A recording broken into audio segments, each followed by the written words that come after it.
हम सब अपने जीवन में ये चाहते हैं कि हम भी एक अच्छे वक्ता हों, एक अच्छे स्पीकर हों।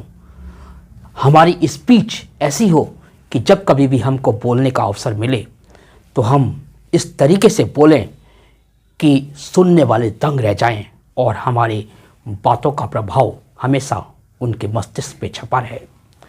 हमारी स्पीच ऐसी हो कि सुनते समय सन्नाटा सा छा जाए और लोग एकदम एकाग्र होकर, एकदम अटेंटिव होकर हमारी बातों को सुने। और ऐसा तभी संभव है जब हम एक अच्छे वक्ता होंगे, एक अच्छे स्पीकर होंगे। यानी स्पीच राइटिंग, स्पीच बोलने का तरीका, स्पीच बोलने का जो मेथड है, जो करेक्ट मेथड है, वो क्या होता है, कैसे हम एक अच्छी और प्रभावशाली, इफ़ेक्टिव और यादगार स्पीच कंस्ट्रक्ट कर सकते हैं, राइट कर सकते हैं या बोलने की प्रैक्टिस कर सकते हैं। आइए समझने की कोशिश करते हैं। तो यहाँ इस वीडियो में हम, जो कि राइटिंग स्किल्स का एक बहुत ही इम्पॉर्टेंट पार्ट है स्पीच, उस स्पीच को कैसे लिखा जाता है, कैसे लिखते समय, स्पीच को लिखते समय किन किन बातों का ध्यान रखना चाहिए और कैसी होनी चाहिए हमारी स्पीच, इन सब बातों को जानने की कोशिश करेंगे। तो देखिए, स्पीच वैसे तो बोली जाती है, लेकिन स्टूडेंट्स के लिए राइटिंग स्किल्स में लिखने के लिए एक स्पीच आती है। और वहाँ जब लिखने के लिए स्पीच आती है तो आपको कुछ विशेष बातों का ध्यान रखना होता है, क्योंकि वो लिखा हुआ आपका हमेशा बना रहेगा। जो आप बोल गए वो तो अलग बात है। तो एग्ज़ाम में बोलने के लिए स्पीच नहीं होती, वहाँ पे स्पीच होती तो बोलने के लिए, लेकिन एग्जामिनेशन हॉल में जब आप बैठे होते हो उस समय आपके सामने स्पीच का क्वेश्चन आता है और आपको उसे पेपर पे लिखना होता है। तो स्पीच का जो फॉर्मेट होता है वो 1 मार्क का होता है। इसका जो कंटेंट होता है वो 2 मार्क्स का होता है। और इस कंटेंट को एक्सप्रेशन करने का जो मेथड है, तरीका है, जो आपकी राइटिंग की स्टाइल है, वो 2 मार्क्स की होती है। और टोटल मार्क्स स्पीच का 5 मार्क्स आपको मिलता है। तो समझते हैं स्पीच क्या है और कैसे इसको लिखना चाहिए और लिखते समय किन किन बातों का ध्यान रखना चाहिए। Let's try to understand what is speech. Speech is the faculty of expression or describing thoughts, feelings or perceptions by vocal communication or conversation. It is always addressed to a vast multitude of people. Writing a speech is very much similar to writing an essay, a report or an article. But the difference is that your words are being heard, not read. The audience is a listener, not a reader. So you only one chance to get your message across. तो ये सब खूबियाँ थी speech की। Speech के बारे में बताया गया है। स्पीच आपके थॉट्स को, आपकी फीलिंग्स को एक्सप्रेस करने का एक जरिया है, जिसे आप बोलकर, कम्युनिकेट करके या अपने बातों के माध्यम से बताकर लोगों को व्यक्त करते हैं। It is always addressed to a vast multitude of people. Speech जब भी दी जाती है तो लोगों की बहुत बड़ी संख्या सामने होती है, उस समय स्पीच दी जाती है। तो स्पीच देते समय ये ध्यान रखा जाता है कि जो कोई आपको सुन रहा है उसका ध्यान आपके सुनने में होना चाहिए। और वो तभी हो सकता है, वो तभी संभव है जब आप स्पीच बोल रहे हो तो लोगों को एड्रेस करते हुए, लोगों की तरफ अटेंशन देते हुए, उनकी आंखों में आंखें डालकर आई कांटेक्ट के साथ बोलें और फुल कॉन्फिडेंस के साथ बोलें। और आपके शब्द ऐसे होने चाहिए जो उनके कानों में जब जाएं तो सीधा उनके माइंड पे, उनके हार्ट पे अटैक करें और वो सुनने के लिए मजबूर हो जाए। यानी एक प्रभावशाली शब्द आपकी स्पीच में होना और एक प्रभावशाली मैनर अपनी बात को एक्सप्रेस करने का, ये सारी खूबियाँ स्पीच के अंदर होनी चाहिए। आगे बताया गया, writing a speech is very much similar to writing an essay. Speech लिखना ठीक वैसा ही है जैसे कि हम किसी ऐसे को लिखते हैं, किसी निबंध को लिखते हैं या किसी रिपोर्ट को लिखते हैं या फिर किसी आर्टिकल को लिखते हैं, but the difference is that your words are being heard not read. लेकिन डिफरेंस ये होता है कि स्पीच इस शैली में लिखी जाती है कि लोग आपको सुन रहे हैं। जिस तरीके से लोग आपको सुन रहे हैं उस समय आप कैसे एक्सप्रेस करोगे अपने आप को, तो लिखते समय भी ठीक वही स्टाइल लिखने की, वही एक्सप्रेशन झलकना चाहिए आपकी राइटिंग में भी जब आप स्पीच लिख रहे होते हो। The audience is a listener not a reader, so you only have one chance to get your message across। आपका जो ऑडियंस है, आपकी जो ऑडियंस है वो लिसनर है, वो लिसनर है, रीडर नहीं है, क्योंकि वो आपको लिसन कर रही है, आपको सुन रही है। इसलिए आपके पास केवल एक चांस है कि इस समय आप स्पीच दे रहे हो तो यही आपका चांस है कि आप कुछ ऐसा बोलो, कुछ ऐसा अपने शब्दों से लोगों पे छाप छोड़ दो, इंप्रेशन छोड़ दो कि वो स्पीच आपकी यादगार स्पीच बन जाए, एक मेमोरेबल स्पीच बन जाए। अब देखिए, स्पीच लिखते समय कुछ पॉइंट्स, कुछ बातें होती हैं जिनका हमें बहुत ही गहराई से ध्यान रखना चाहिए। First, give the title at the top. सबसे पहले आपको स्पीच लिखते समय टाइटल देना होगा टॉप पर।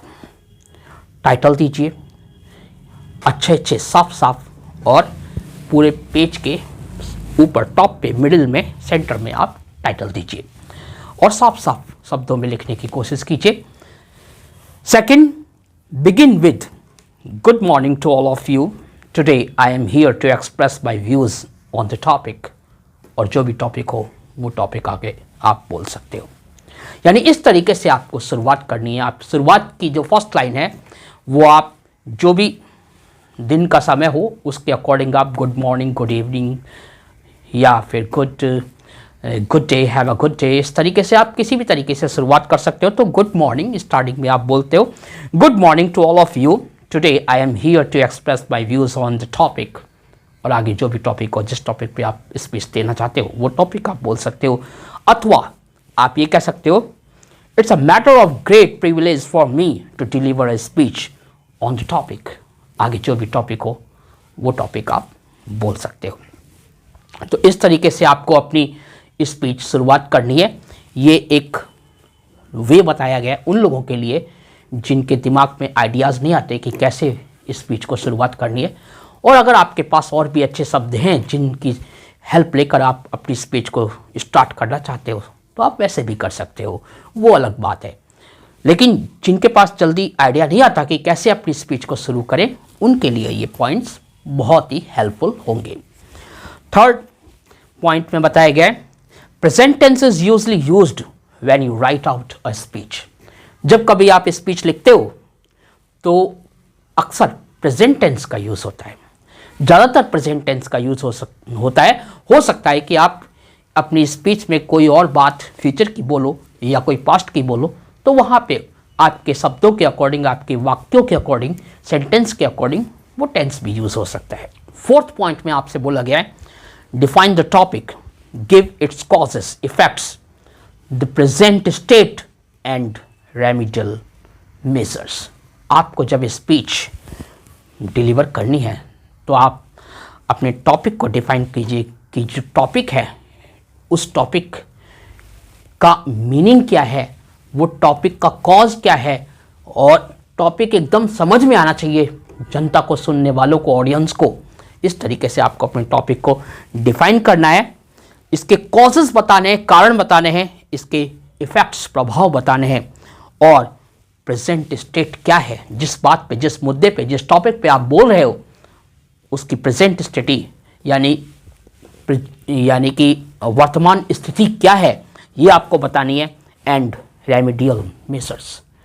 और अगर उसमें कुछ खामियां हैं, कुछ कमियां हैं, कुछ गलतियां हैं या उसमें कुछ सुधार करने की आवश्यकता है तो वो कौन से पहलू हैं जिनके माध्यम से उसमें सुधार किया जा सकता है, इनको आपको बताना है।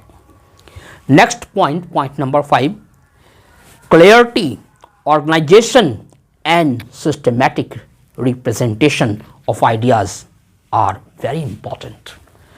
आपकी स्पीच इस तरीके की होनी चाहिए कि उसमें स्पष्टता हो, क्लियरिटी हो, ऑर्गेनाइजेशन हो, जो जिन बातों को आप वहाँ पे बोल रहे हैं वो सब बातें एक तरीके से संगठित प्रतीत होती हों, एक दूसरे से कनेक्टेड प्रतीत होती हों, एंड सिस्टमैटिक प्रेजेंटेशन, और आपका जो प्रेजेंटेशन है, रिप्रेजेंटेशन है, वो सिस्टमैटिक होना चाहिए, एक सही तरीके का होना चाहिए, ताकि आपके जो विचार हैं वो सब तक अच्छी तरीके से पहुँचें और समझ सकें लोग उनको। ये बात बहुत इंपॉर्टेंट है यहाँ पे स्पीच के मामले में। 6th number point, speech should be a coherent piece. जो स्पीच है वो कोहेरेंट पीस होनी चाहिए, यानी clear and easy to understand. Speech ऐसी होनी चाहिए जो आसानी से समझ में आ सके और स्पष्ट हो, एकदम स्पष्ट तरीके से आप उसको व्यक्त कर रहे हों और सुनने वाले उसको बड़ी ही सरलता से समझ पा रहे हों। इस तरीके की आपकी स्पीच होनी चाहिए, स्टेटिंग a particular point of view, और उस स्पीच में आप एक पर्टिकुलर पॉइंट पे ही अपने विचार को व्यक्त कर रहे हों, ये भी आपको ध्यान रखना है। डिवाइड द स्पीच इनटू 3 और 4 पैराग्राफ्स।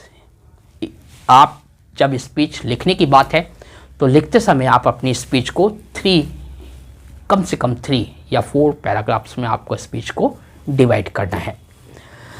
7th नंबर पॉइंट में बोला गया है, conclude by giving suggestions for improvement, hope for a better future.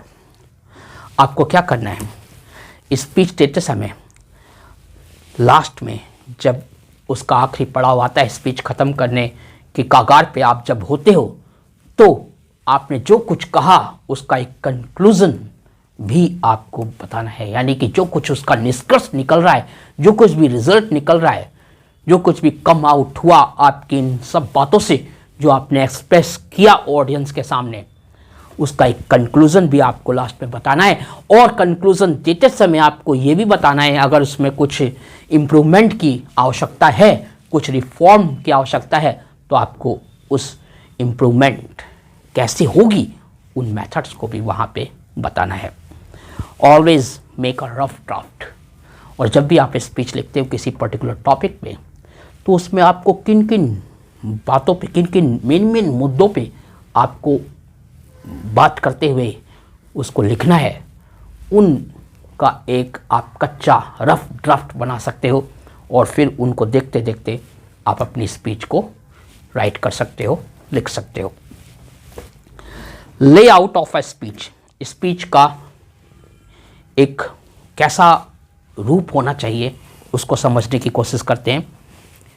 Formal address to the audience, audience को जब भी आप एड्रेस करो, संबोधन करो या संबोधित करो, तो फॉर्मली करो, औपचारिक रूप से करो, क्योंकि ऑडियंस जो सुन रही है आपको, वो आपके सारे रिलेटिव्स नहीं बैठे या आपके फ्रेंड्स नहीं बैठे, तो इसलिए ऑडियंस को जब भी आपको एड्रेस करना है तो एक फॉर्मल वे में एड्रेस करना है। Second point, catchy introduction, pre speech note to draw attention of audience, यानी आप स्पीच जो दे रहे हो उसका एक कैची इंट्रोडक्शन दीजिए कि मैं इस स्पीच में ये चीज़ बोलने जा रहा हूँ, इस मुद्दे पे स्पीच देने जा रहा हूँ। तो ऐसा कैची इंट्रोडक्शन हो कि उस इंट्रोडक्शन को सुन के, उस कैची इंट्रोडक्शन को सुन के सब कोई आपकी निगाहों से आपके शब्दों को सुनने के लिए कैच हो जाए, अटेंटिव हो जाए, अलर्ट हो जाए, और उसके मन में एक ईगरनेस, एक जागरूकता, एक अवेयरनेस आ जाए कि क्या बोलने वाला है बंदा, तो इसकी बात को सुनना पड़ेगा। तो इस तरीके का आपको इंट्रोडक्शन देना है, और वो इंट्रोडक्शन ऐसा भी हो कि वो आपकी स्पीच का जो सेंट्रल आइडिया है उसको भी एक्सप्लेन करता हो। फिर आपसे कहा गया है announcement of the topic and establishment of context. आपको अपने टॉपिक को अनाउंसमेंट करना है और जो भी कंटेक्स्ट है उसको एस्टैब्लिश करना है, उसको स्थापित करना है, उसको बिल्ड करना है। Development of the topic, speech का टॉपिक बना के जरूर रखिए, बिना टॉपिक के स्पीच नहीं देनी आपको। Impact on people, environment, country etcetera. अपनी स्पीच के माध्यम से आप कोशिश कीजिए कि आप लोगों पे प्रभाव डाल सकें, आप एनवायरनमेंट पे प्रभाव डाल सकें, आप अपने कंट्री पे, अपने देश पे प्रभाव डाल सकें। कंक्लूजन देना है, निष्कर्ष। और फिर लास्ट में जब आप एकदम एंड के पड़ाव पे होते हैं, उस समय आपको फॉर्मल थैंक्स देना है अपने ऑडियंस को। Formal thanks to the audience, audience को फॉर्मल थैंक्स देना है। वो थैंक्स आप डिफरेंट वेज होते हैं थैंक्स देने के, उनको अप्लाई कर सकते हो अगर आपके पास अच्छे आइडियाज़ हैं। वरना आप यहाँ से जो मैं बता रहा हूँ, इन 2 तरीकों में से या 3 तरीकों में से जो मैं बताऊँगा आपको, उनको आप अप्लाई कर सकते हो। फर्स्ट है, आप ये बोल सकते हो लास्ट में, thanks for being so generous to listen to my views so attentively. आप बोल सकते हो लास्ट में, thanks for being so generous to listen to my views so attentively. आप ये भी बोल सकते हो, thank you very much for listening to me. और आप ये भी बोल सकते हो, thanks a lot for listening to me so attentively. इस तरीके से आप अपनी स्पीच का एंड कर सकते हो। So thank you very much for listening to me carefully, thanks a lot. And if you have not subscribed AR Study Circle, so please subscribe this channel, because this channel is for you, for your knowledge, and it will increase your knowledge when you will watch the videos which will upload on this channel. So don't forget to subscribe AR Study Circle, and also share this video to all of your friend circle. Thanks a lot. Thank you very much.